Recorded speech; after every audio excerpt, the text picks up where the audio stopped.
নিমাই চাঁদ প্রমাণ করে দিয়ে গেলেন নদীয়ার বুকে যে আমি পুনর্বার লক্ষ্মীপ্রিয়াকে বিবাহ করার পরে বিষ্ণুপ্রিয়াকে বিবাহ করেছি বলে তোমরা আমাকে অনেকেই বলছো চরিত্র খারাপ। আমাকে তোমরা খারাপ বলো, তাতে আমার দুঃখ নাই, কিন্তু আমার গোবিন্দকে তোমরা কিছু বলো না। সেই চৈতন্য মহাপ্রভু নিবাসী কুঞ্জ দেখে, ভাব পরিণীতি দেখে শিবাস ঠাকুর গদাধরকে বলেছিল, বলতে পারো যার জন্য বিশ্ব কাঁদে সে কেন আজ কাঁদে? শুনতে পেলেন চৈতন্য মহাপ্রভু। শিবাসকে ডেকে বলছে, শিবাস একটা কথা তোমাকে বলবো, বলো। শোনো, আপনি আচরি ধর্ম অন্যের শেখায়, আর আপনি না করলে আচরণ অপরকে শেখানো না যায়। আপনি না কইলে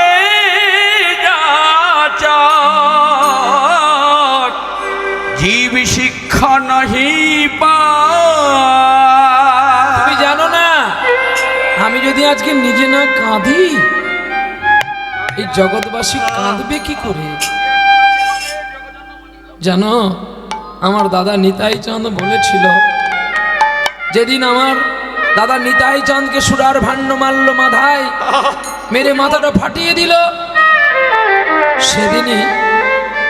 সেদিনই আমি ক্রুদ্ধ হয়ে সুদর্শনে আহ্বান করেছিলাম। আমার দাদা আমার হাতটা ধরে বলেছিল, হ্যাঁ রে ভাই, তুই না আমাকে বলেছিলিস কলিযুগে অস্ত্র হবে তোর প্রেম আর চোখের জল, তবে কেন বৃথা অহংকারে মূঢ়কে তুই মারতে চলেছিস? তুই জানিস জগতের সন্তানের অনেক ক্রোধ হতে পারে, কিন্তু তোর তো ক্রোধ হওয়া উচিত নয়। তুই কেন কাঁদছিস? তুই কেন ক্রোধ করছিস ভাই? চল না, এক পাশে তো মেরেছে, এখনো এক পাশ আছে রে। নিতাই চাঁদের কৃপা পেয়ে গৌর চাঁদের বৈরাগ্য সঞ্চার হয়ে গেল। সত্যি তো, পৃথিবী অনিত্য, আমি অনিত্য, একদিন আমিও চলে যাব, পৃথিবী রসাতলে চলে যাবে। তবে কেন আর এই কটা দিন অহংকার করি? ছুটে গেলেন জগাই বাদাইয়ের কাছে, জগাই বাদাইকে উদ্ধার করলেন গৌরহরি। আজকের সমাজ যত হরিনাম শুনছে তত খারাপের পথেই চলছে। যেই চৈতন্য দেব পশ্চিম বাংলায় জন্ম নিল, আর সেই দেশের নারী বালক সুরক্ষিত নাই, অথচ সেই দেশের মানুষ বেশি শিক্ষিত। আমেরিকার ইঞ্জিনিয়ার কোথাকার পশ্চিম বাংলা, সাউথ আফ্রিকার ইঞ্জিনিয়ার কোথাকার ভারতবর্ষে। কিন্তু সেই ভারতবর্ষ কত পবিত্র ধাম, কত বিদেশের মানুষ এসে প্রণাম করে, আর এই দেশের মানুষ শুধু খুন খারাপি করে। অথচ দেখুন কত কীর্তন বেড়েছে, কত কীর্তনের ভাব বেড়ে গেছে। কীর্তন আমরা প্রত্যেকে করছি গো, কিন্তু কীর্তনের চরিত্র বদলাতে পারছি না। শুধু খুঁজে বেড়াই কে কেমন গাইলো, কে কেমন দেখতে, কে কেমন সেজেছে, দেখেই আমরা চলে গেলাম। কীর্তন শুনতে আসতে গেলে ওই অঞ্চলে করে টাকা নয়, একটু জল আনতে হবে গো, ভর্তি কলসি করে, আর একটু ফুলের মালা আনতে হবে ভগবানকে পরাবার জন্য। কোথায় আছে লেখাটা? মাথুরে আছে, মাথুর। যোগেশ্বরী পূর্ণমাসী বা দ্যুতি বৃন্দা দুজনে গিয়েছিলেন কৃষ্ণকে আনবার জন্য দ্বারকা সভাতে বা মথুরাতে। গিয়ে বলছে, একবার তুমি প্রাণনাথ ব্রজে চলো।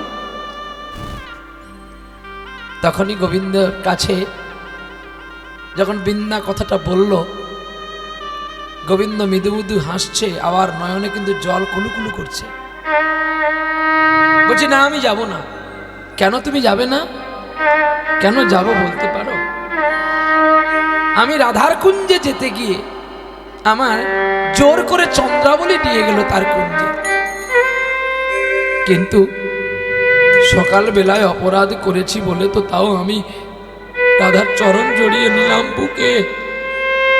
বলতে পারো নারীর কি এত মান হওয়া উচিত?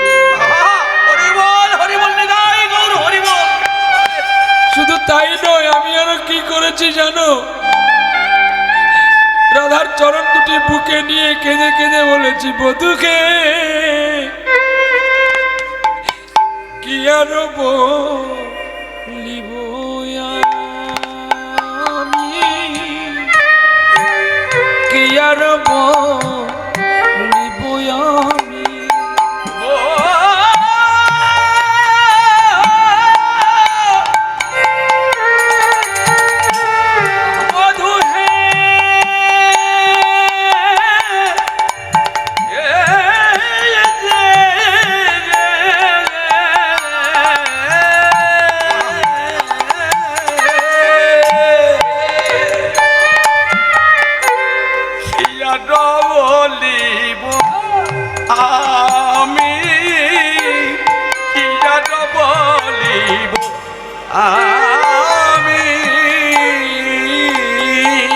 আমার জীবনে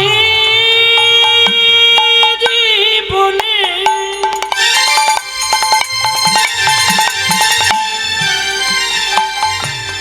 ওগো জনমে মরণে জীবনে মনে ওগো জনমে মরণে শুধু প্রাণনাথ হইয়া তুমি কি আর বলিব আমি। আবার তোমার চরণ ছাড়াই আমায় করো না হে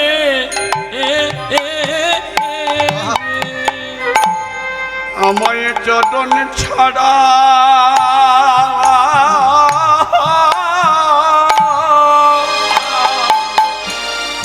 চরণ ছাড়াই আমায় করো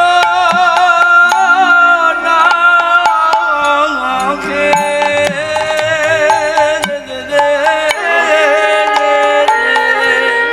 ও গো বিনোদিনী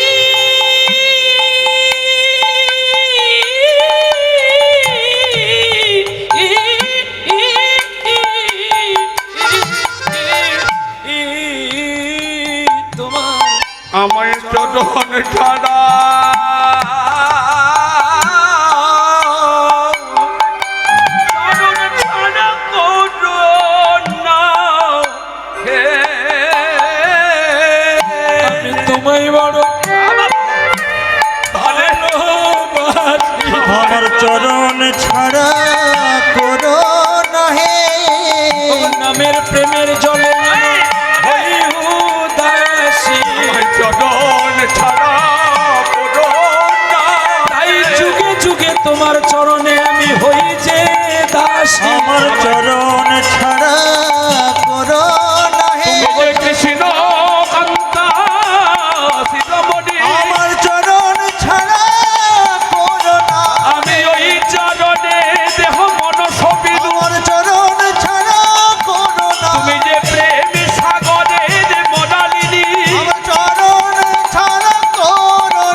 আমরা ভালোবাসি, আমাদের ভালোবাসা রাধা গোবিন্দের ভালোবাসার তফাৎটা দেখো। আমরা ভালোবাসি, চুম্বন করি বদনে বদনে, তাই তো? আর গোবিন্দ চুম্বন করেছে রাধারানীর চরণে। প্রেমটা করতে হয় কোন জায়গায়? প্রেমগুলো শিখতে হয় তো সাধুগুরুর কাছে। নাহলে মোবাইলে প্রেম করবি, ওই 20 বার ডিভোর্স হবে, এর চেয়ে লাভ কিছু হবে না। ভালো দেখে বিয়ে করতে নেই, ভালো চরণ দেখে বিয়ে করতে হয়। শ্রীমদ্ ভাগবত বললেন, কোন রূপবান আমাকে পাবে না। যার রূপ, খুব রূপ নিয়ে যে গর্ব করে, সে আমাকে পাবে না। তাহলে যে রূপবতী, সেও আমাকে পাবে না। তাহলে কে পাবে প্রভু তোমাকে? যে বেশি জ্ঞানী বলছে সেও পাবে না। তাহলে পাবে কে? কে পাবে জানো? যে সকল মানুষকে আমাকে দেখে, বাবা বাবা, সকল মানুষকে আমার রূপ দর্শন করে, আর নিজের নম্র চিত্তে আমার গুণকথা বলতে বলতে কেঁদে ওঠে। আমি তার মধ্যে বিরাজিত মান করে তার অন্তরস্থল থেকে আমি সকল কিছু বলে বলে দিই। নিতাই গৌর হরি বল, হরি বল, হরি বল। তাহলে ভগবান কৃষ্ণ রাধারানীর চরণে চুম্বন করলেন, আর কি করলেন? আরো কিছু করেছে। বলছে, রাধে গো, আমি যে, তুমি যে আমার জন্য সারা রাত জাগলে, আমি তোমার কুঞ্জে আসলাম না বলে তুমি মান করলে, এর বিনিময়ে আমি নিজে সাজা নিলাম।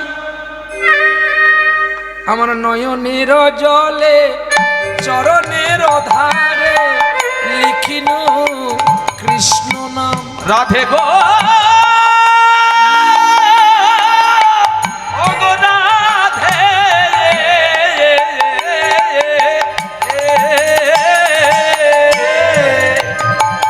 তোমার চরণের ধারে নয়নের জলে লিখিলাম আমার অহংকারের নাম। জানো রাধে, আমার চেয়ে আমার নাম বড়, আবার নামের চেয়ে ভক্ত বড়। আবার ভক্তের চেয়ে কে বড় জানো? ভক্তের চেয়ে ভক্তের চরণ বড়। তাই আমি তোমার পুরো চরণটাই লিখলাম না, পাছে তুমি ব্যথা পাবে।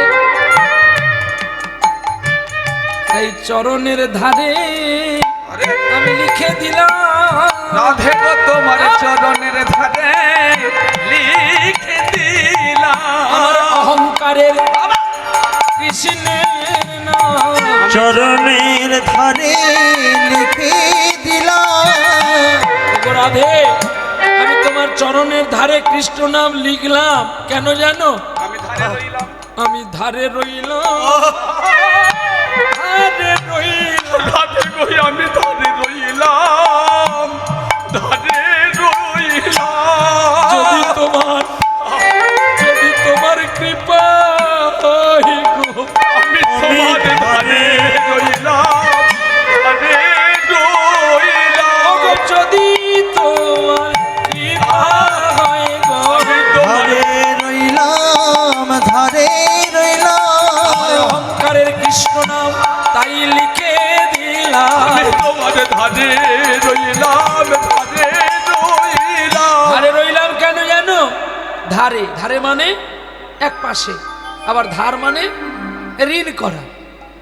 আমি এ জন্মে তোমার কাছে ঋণই থাকলাম রাধে। ধার, ধারে, ধারেও থাকলাম আর ধারেও থাকলাম। যেদিন কলিযুগে আমি গৌরাঙ্গ হব, আজ যেমন তুমি কৃষ্ণ কৃষ্ণ বলে কাঁদলে রাধে, সেদিন আমি রাধা রাধা বলে ধুলায় গোড়াগড়ি দেব। রাধে রাধে বলে যাবি, রাধে রাধে বলে দাঁড়ে দাঁড়িয়ে বেড়াইব। তুমি জানো দুতি, জানো যোগেশ্বরী, আমি রাধার চরণ ধরে কেঁদেছি, তবু সে আমার সঙ্গে একটা কথা বলেনি। তাই আমি সেই দুঃখে, সেই অভিমানে আমি আজ বৃন্দাবন ছেড়ে চলে এসেছি। বেশ, তোমার সখাগণ, তোমার মা ঠিক বলেছ, আমার মাও আমাকে নবনীর জন্য বেঁধে মেরেছিল,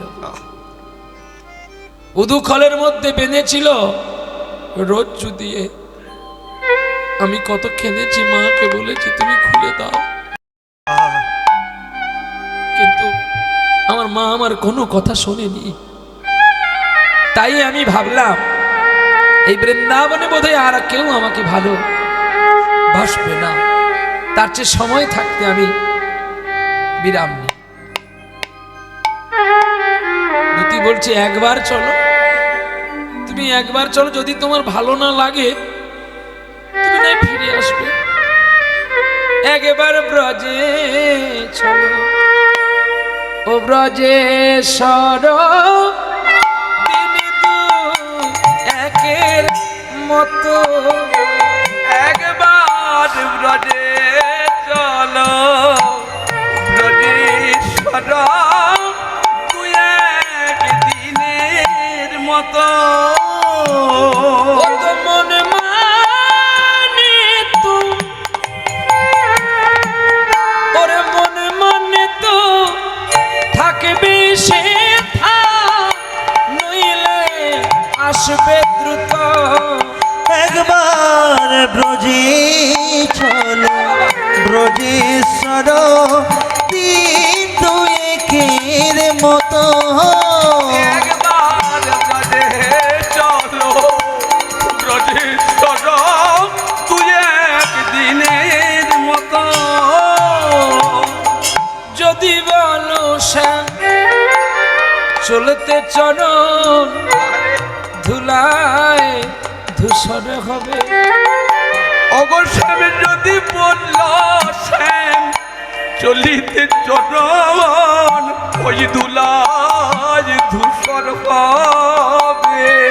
ওই না ব্রজ গোপী নয়ন জলে তোমার চরণ ধোয়াবে। ওই না ব্রজ গোপী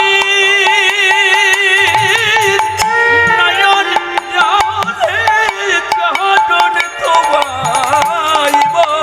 একবার ব্রজে চলো, ব্রজেশ্বর দিন দুয়েকের মতো। একবার ব্রজে চলো, ব্রজনাথ দিনের দুয়ের মতো। হিসেব করে নেন, বৃন্দাবন থেকে সখী গেছে গোবিন্দকে ডাকবার জন্য। কার সঙ্গে মিলন করাবে বলে? রাধারানীর সঙ্গে। রাধারানী অনশন করেছেন, জল খায় না, পানি খায় না, ভাত খায় না, কিচ্ছু খায় না। এমন ভালোবাসাগুলো মানুষ পাওয়া বড় কঠিন। এখন তো স্বামী কাজ থেকে আসার আগে স্ত্রী খেয়ে নিচ্ছে, আর স্ত্রী যদি বাবার বাড়ি গেছে দুঃখ নেই, নিজেরাই রান্না করে খেয়ে নিচ্ছে। এটা হাসির কথা না, কিন্তু এটাকে ভালোবাসার কাছে বলে না, এটা খবর কাগজে লেখা ভালোবাসা। খবর কাগজে কালি দিয়ে কত সুন্দর সুন্দর লেখা থাকে, একটু জল পড়লে কি হয়? হ্যাঁ, ঠিক আমাদের ভালোবাসাগুলো তেমনি। এই খবর কাগজের ভালোবাসা, খবরে হলো এই নাই, এই আছে, এই নেই। দেখুন, বুড়ো হয়ে গেছে, 4-5 বার করে বিয়ে করছে, খবর কাগজে দেখাচ্ছে, টিভিতে হাইলাইট করছে, সে বুড়ো বয়সে বিয়ে করছে, আবার খুব নামি দামি মানুষ তার। এগুলো ভালোবাসার মধ্যে পড়ে না। ছোট্টবেলায় বাবার সঙ্গে মায়ের সঙ্গে একটা সিনেমা দেখতে গিয়েছিলাম। সে সিনেমাটাতে তার স্ত্রী মরে যাওয়ার পরে একটা ছেলে রেখে গিয়েছিল, তার স্ত্রীর নাম ছিল আশা। প্রতিদিন তার সমাধির কাছে গিয়ে কাঁদত, কিন্তু আর সে সংসার করলো না। বাবার এক ছেলে, জমিদারের ঘরের ছেলে, মেয়েটা ছিল খ্রিস্টান বলে তার বাবা মেনে নেয়নি। বাবা মেনে নেয়নি বলেও তার আশাকে সে ভুলে না। ভালোবাসার সমাধিস্থলে গিয়ে কাঁদতো আর বলতো, দেখো আশা, তোমার ছেলে কত বড় হয়ে গেছে, এই আমেরিকা গেল ডক্টরি পাস করতে। আজকে দুজনের মধ্যে শুধু আমি দেখতে পেলাম আর তুমি দেখতে পেলে না। একে বলে চিরন্তর ভালোবাসা। অভিনয় হতে পারে, কিন্তু কোথাও না সত্য হয়েছে, নাহলে লেখক আর লিখবে কি করে? শেষ জীবনটা তার স্ত্রীর সমাধিস্থলে বিদায় দিল, কিন্তু ভালোবাসাটা কমালো না। শ্রদ্ধেয় মহানায়ক উত্তম কুমার, আপনারা সকলে জানেন বইটা আনন্দ আশ্রম। আনন্দটা হৃদয়ে রাখতে হয় আর দেহটাকে আশ্রম বানাতে হয়, তবেই তো ভালোবাসার প্রতীককে খুঁজে পাওয়া যায়।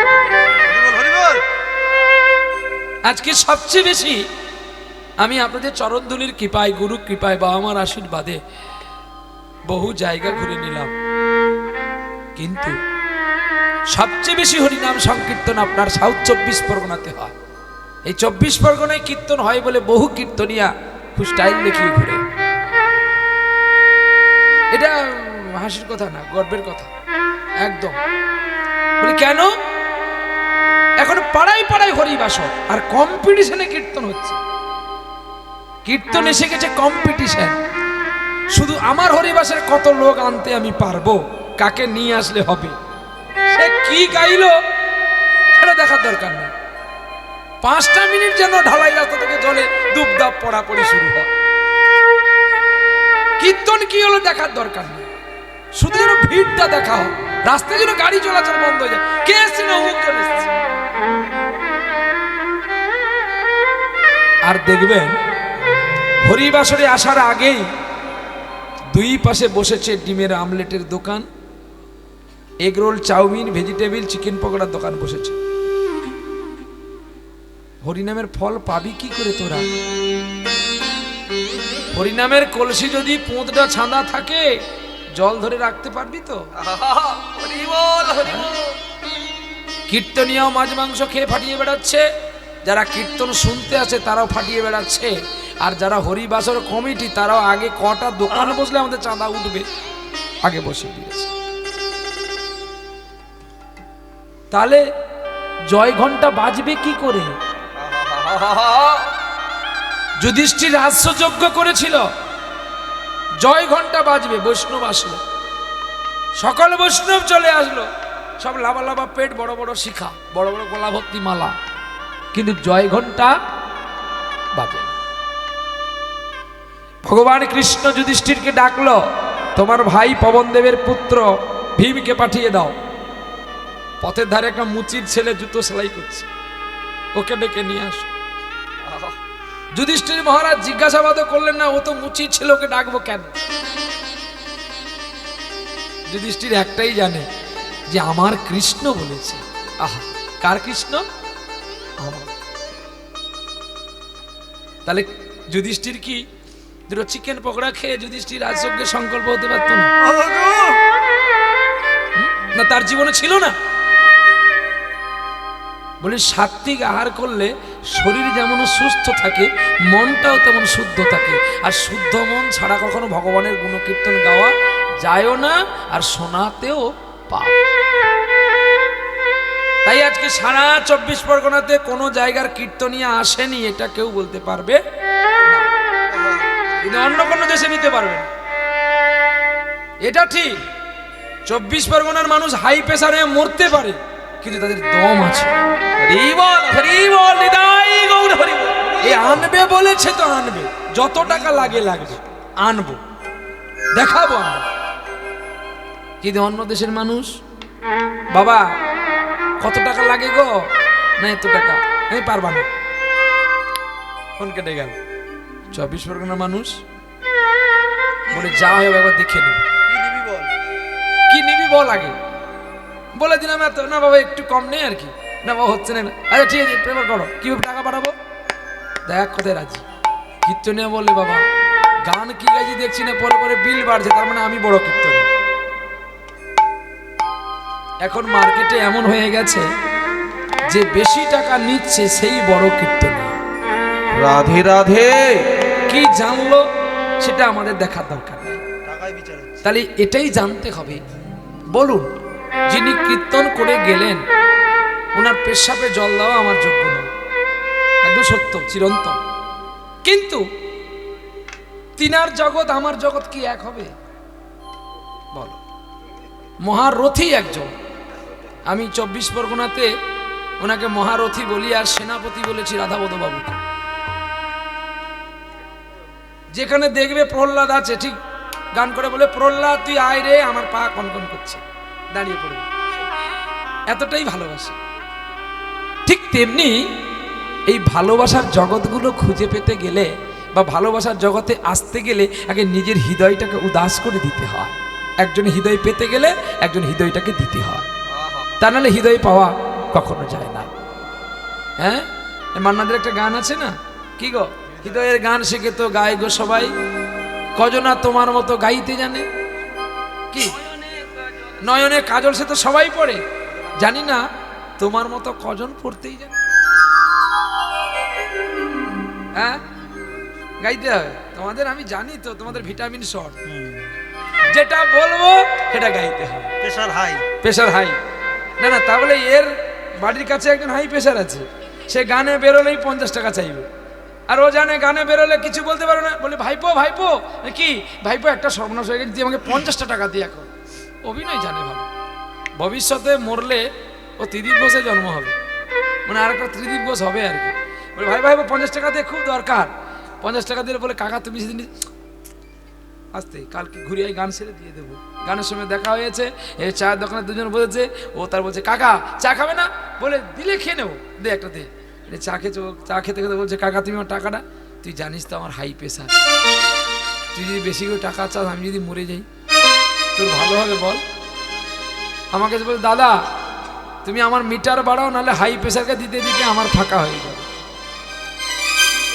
ঠিক তেমনি আমাদের এই জগতে কিছু কিছু প্রতিপয় মানুষ আছে যারা লোকের কাছে ধার করে টাকা চাইলে বলবে আমার হাই প্রেশার। আজকে আপনাদের এই সাউথ 24 পরগনাতে এই হাই প্রেশারগুলো কমান আর সাত্বিক আহার করুন, কৃষ্ণ প্রেমের রতি হন, তবেই তো তার পতিকে খুঁজে পাবেন।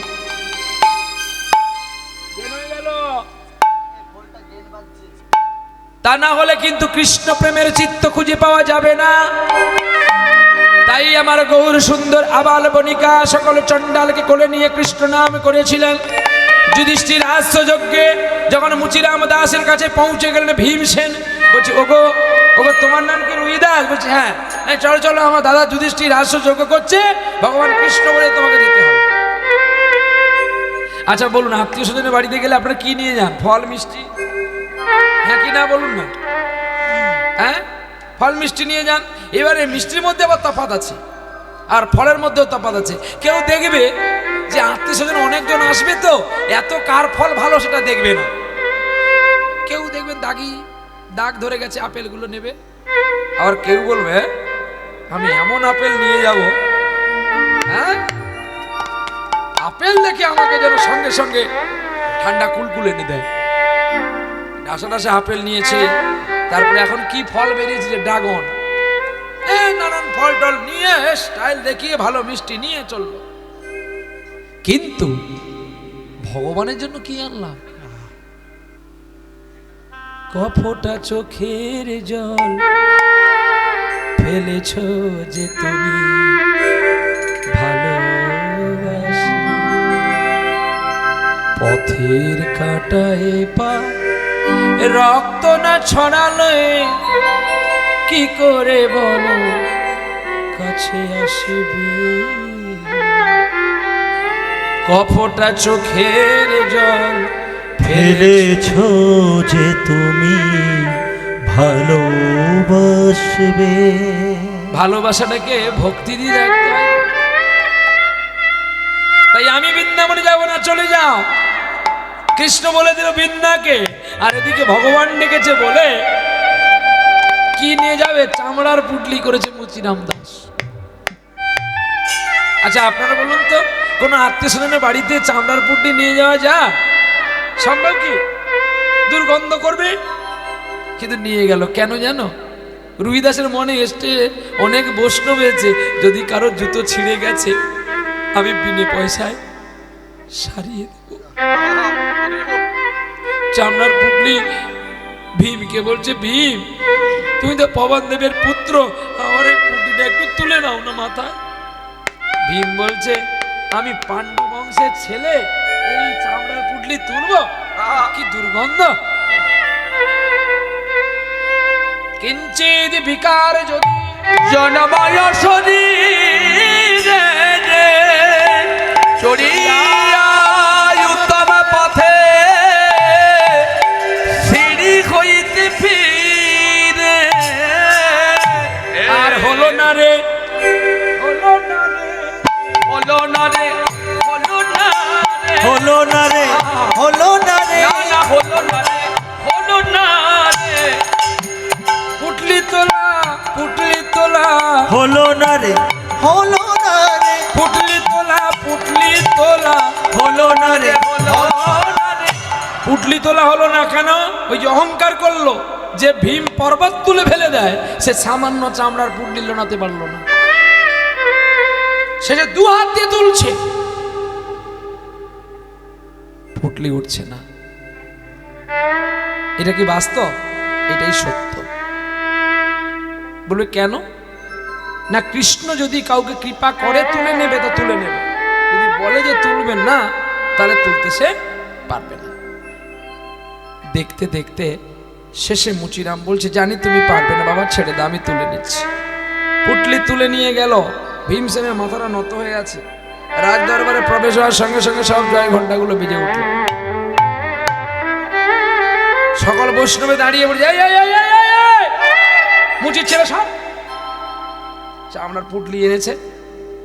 এক কোণে দাঁড়িয়ে গেছে মুচিরাম।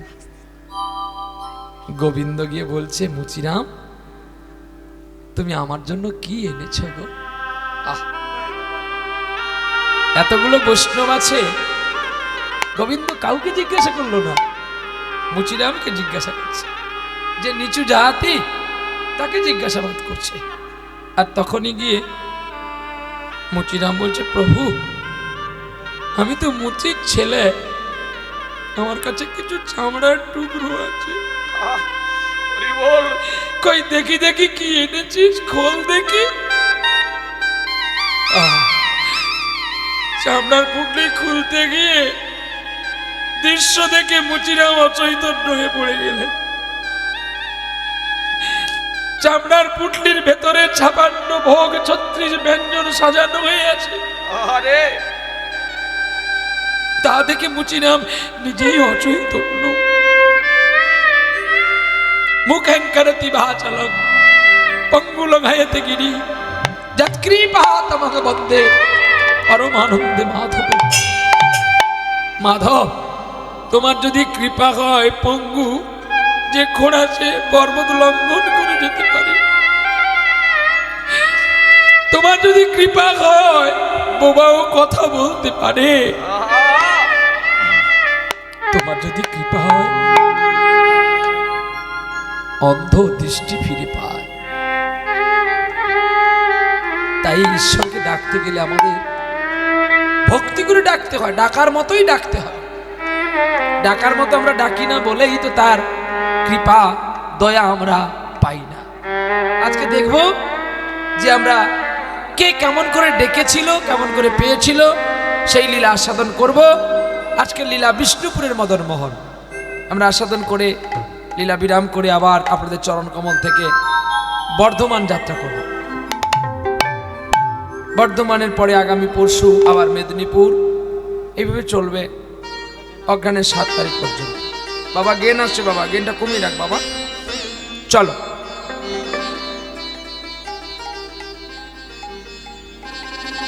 ডাকার মতো ডাকলে পরে তবে পাওয়া যায়। আরে ডাকার মতো ডাকলে তারে তবে পাওয়া যায়। ডাকার মতো ডাকলে তবে তবে পাওয়া যায়। ডাকার মতো ডাকলে পরে তবে পাওয়া যায়। ওরে আকুল কণ্ঠে না ডাকিলে তার কৃপা নাই।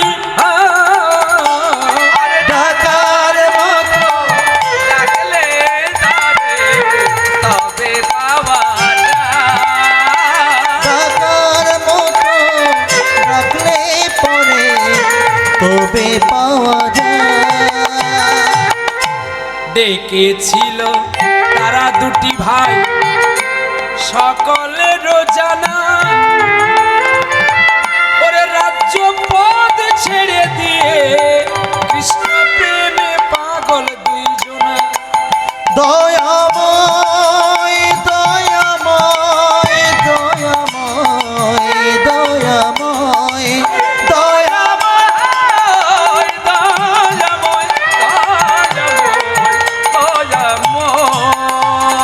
দুটি ভাই পাগল হয়েছিল, একদিকে গৌরনীতাই, একদিকে জগাই মাথায়, একদিকে যিনি ছিলেন মন্ত্রমন্ত্রী আর একজন ছিল প্রধানমন্ত্রী। রূপ গোস্বামী, সনাতন গোস্বামী, তারা কৃষ্ণ নামে পাগল হয়ে পালিয়ে গিয়েছিল। আর যারা পালিয়ে গেছে তারাই পেয়েছে, আর যারা পড়ে আছে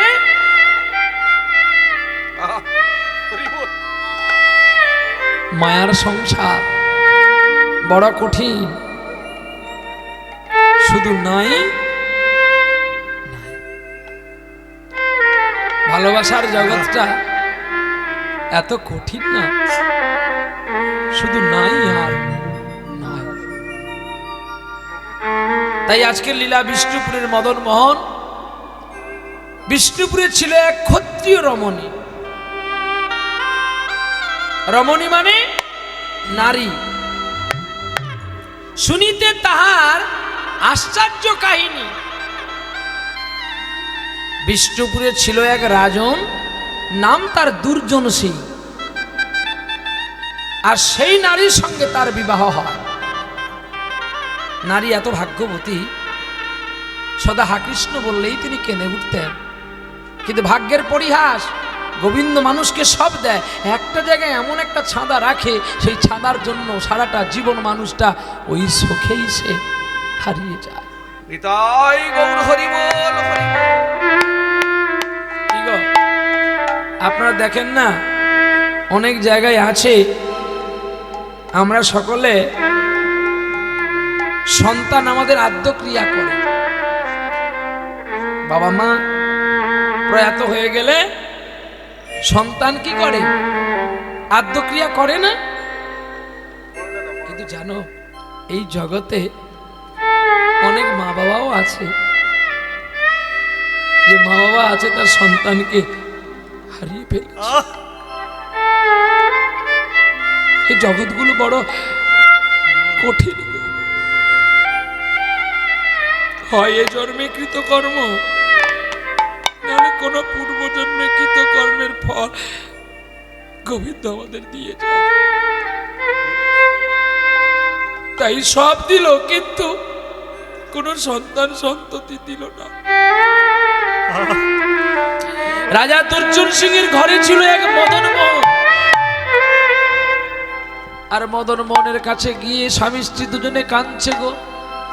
গোপী জন মন চো গিরিধারী নাগর, রাখো মিনতি রাঙা পা, রাঙা পা, রাখো মিনতি রাঙা পা। গোপী জন মন চো গিরিধারী নাগর, রাখো মিনতি রাঙা পা, রাখো মিনতি রাঙা পা।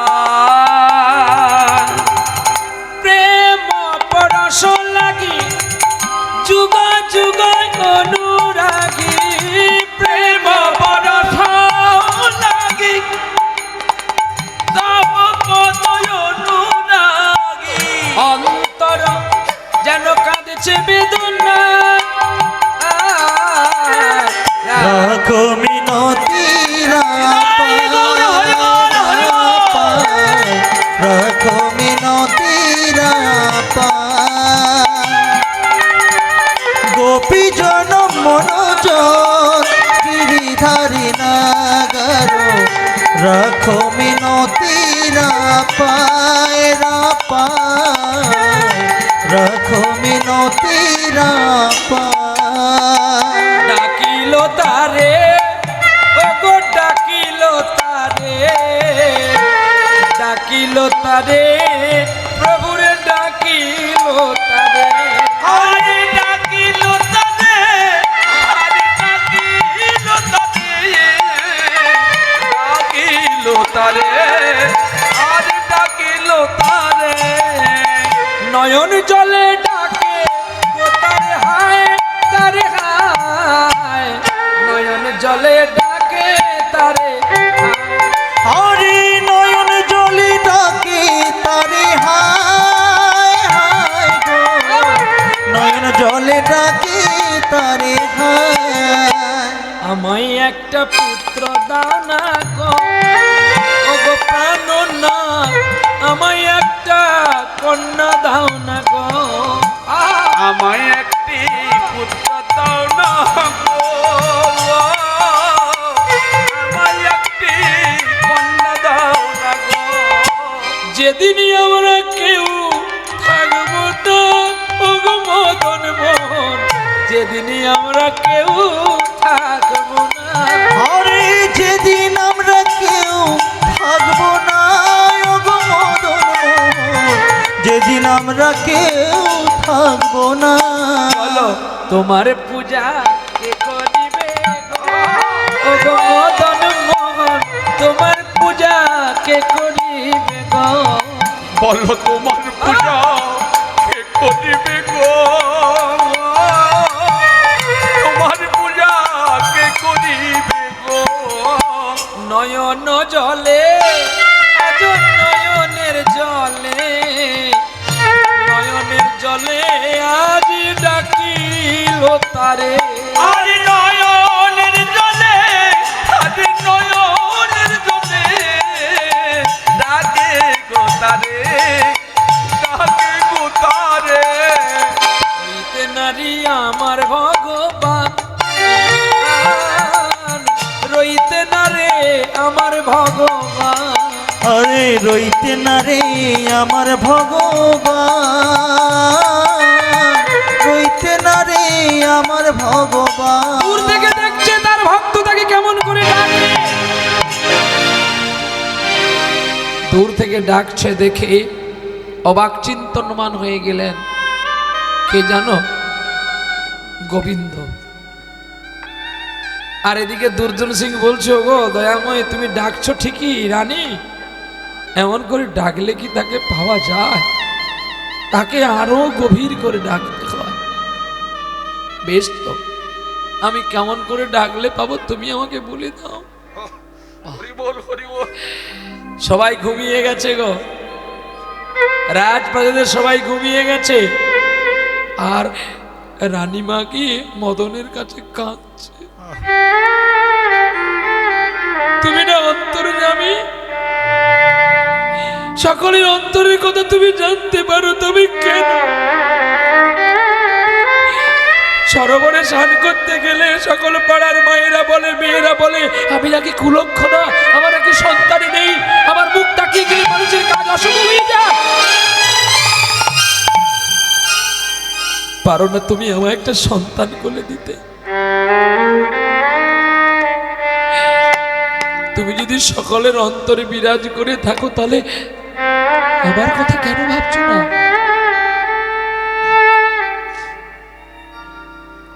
অন্তরে তুমি আছো চিরদিন, ওগো অন্তরে যাবি।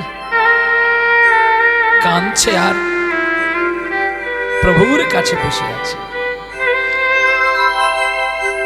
অন্তরে তুমি আছো চিরদিনে, ওগো অন্তরযামী,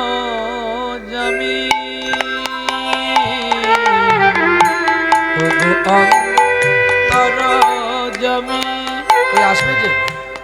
অন্তরে তুমি আছো চিরদিন, ওগো অন্তরযামী, পোশাকে পরিচয় না, গুণে পরিচয়। ওগো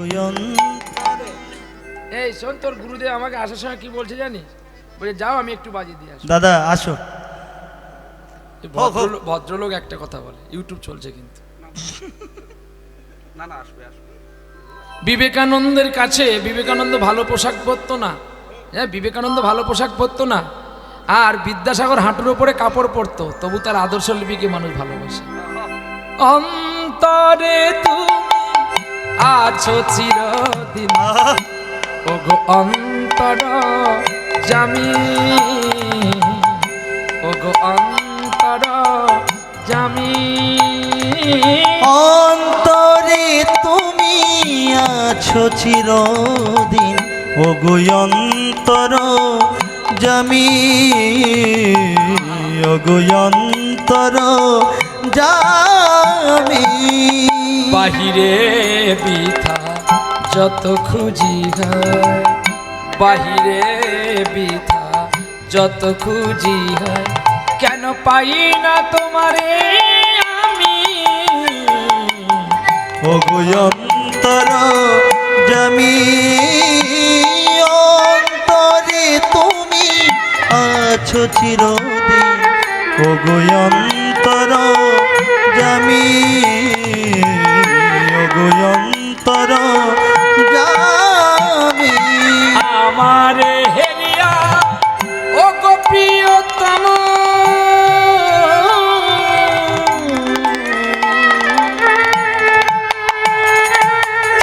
আমারে হেরিয়া ও গো প্রিয়তম, আমারে হেরিজ আত্মার সম, মন্দির রুচি বিগ্রহ সূচি, হেসে ওঠো তুমি স্বামী